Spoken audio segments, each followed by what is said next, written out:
continuing with our terminology crash course, what we have here, that's first of all, on the offensive side of things, there are different types of security elements that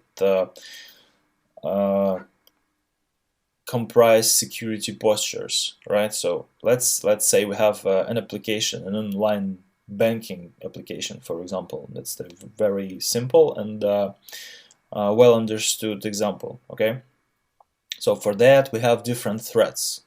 No matter whether the creators and operators of this application relate somehow to these threats, they exist. They are very potential, but still they are somewhere, and they may potentially harm the application. So for example, black hat hackers, they exist no matter what application owners think about them, right?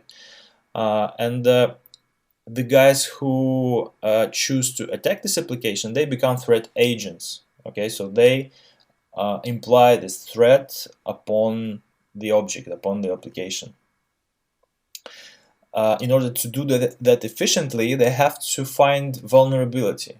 Okay, so if malicious hacking is a threat and malicious hacker, black hat hacker, is the threat agent, he cannot just come and break things. Okay, so he cannot break into a system just because he wants to. He has to find a vulnerability that is related to this threat. For example, existing technical vulnerability in the filtering user input can allow breaking into the backend and dumping the database. Yeah, there is a whole class of web application vulnerabilities, SQL injections, and if the application does not correctly process user input, it can be broken into.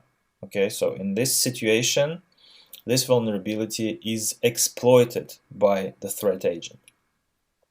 Okay, another weakness in an application, another type of weakness, is called flaw, and is different from vulnerability in terms of the level of abstraction, right? So let's say we have a plan, right? We build a plan how to create a secure system, and if we do not, for example,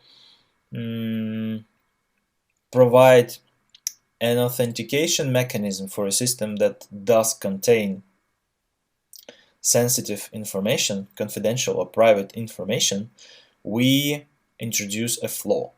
Okay, so at some point we have made a wrong design decision. Yeah, so we just on a principle level did not employ a method for providing system security. But if we have decided to introduce this authentication mechanism, but while implementing it we have introduced a technical error, yeah, so misconfiguration or this lack of user input filtering and protection from putting special characters into user input, we have introduced a vulnerability, and in this way we can create a situation when our authentication process can be completely circumvented, right? Issue is just a fancy way to generalize over flaws and vulnerabilities. So whenever we have something that can decrease security level of a system, we call it issue. It's a very like auditor type of word. What is exploit? Exploit, it's either an automated or manual way to take advantage of a vulnerability. Okay, so threat agents use exploits in order to exploit vulnerabilities. That's what happens when they hack things.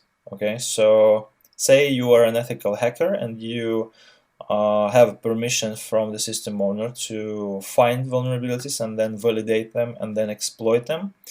Everything what happens can be automated, and in this way you create exploit code. What is attack? Attack is another high-level term that is defined as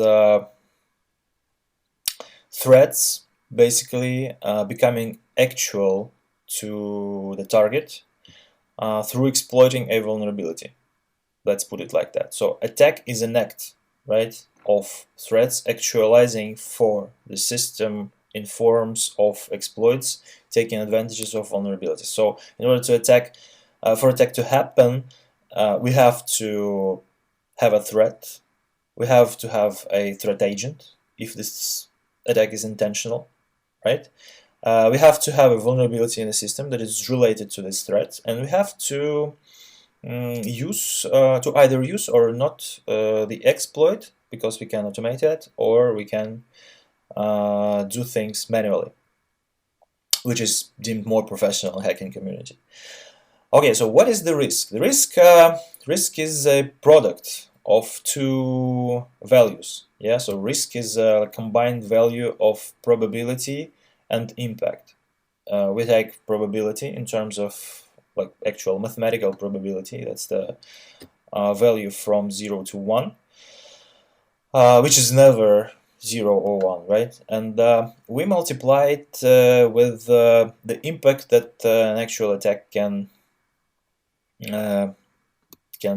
cause, right? So the effectiveness of a certain threat is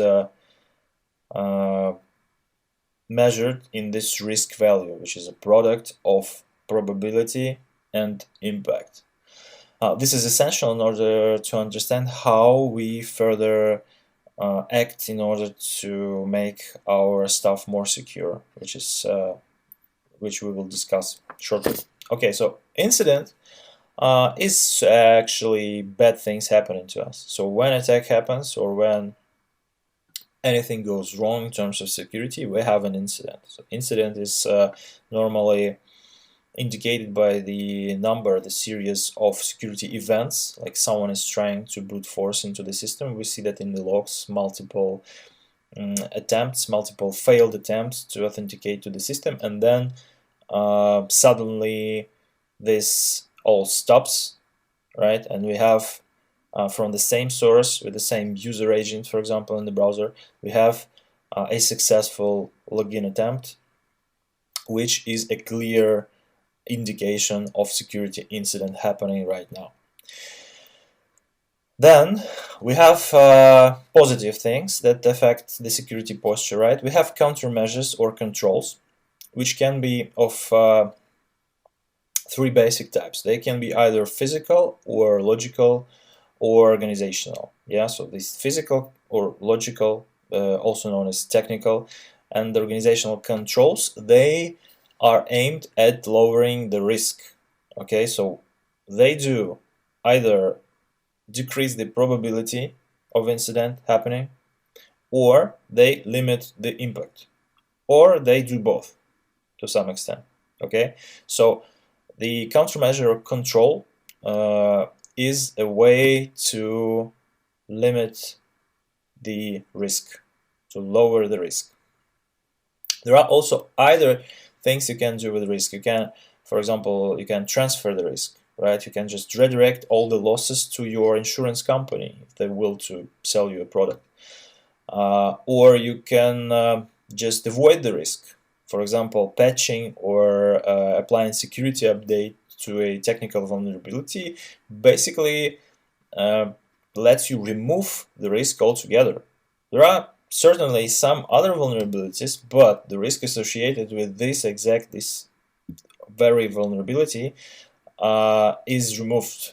Okay, and of course you can just accept it. There are risks that are either very rare, so the probability is low, or they are very limited in impact, so you can just live with it for some time or forever.